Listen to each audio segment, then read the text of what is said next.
क्या सच में उस हवेली में चुड़ैल है या फिर इसके पीछे कोई और रहस्य छिपा है? आइए जानते हैं पूरा सच तो। बहुत समय पहले एक छोटे से गांव के पास एक पुरानी राजा की हवेली थी। लोग कहते थे कि उस हवेली में रात को अजीब आवाजें आती हैं और वहां एक चुड़ैल रहती है। गांव के लोग शाम होते ही उस रास्ते से गुजरना बंद कर देते थे। कहते हैं कि कई साल पहले उस हवेली में एक रानी रहती थी, लेकिन एक दिन अचानक रानी गायब हो गई और उसके बाद से हवेली में अजीब घटनाएं होने लगी। एक रात गांव के 3 दोस्त हिम्मत करके हवेली देखने गए।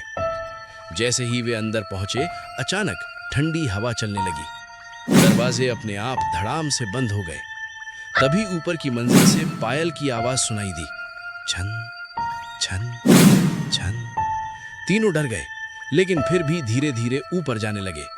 जैसे ही उन्होंने दरवाजा खोला, उन्होंने देखा कि सफेद कपड़ों में एक औरत खिड़की के पास खड़ी है।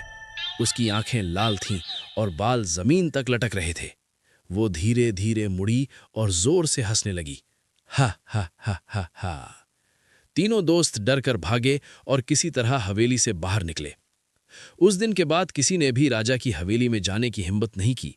आज भी गांव के लोग कहते हैं, अगर रात को उस हवेली के पास जाओ तो पायल की आवाज जरूर सुनाई देती है।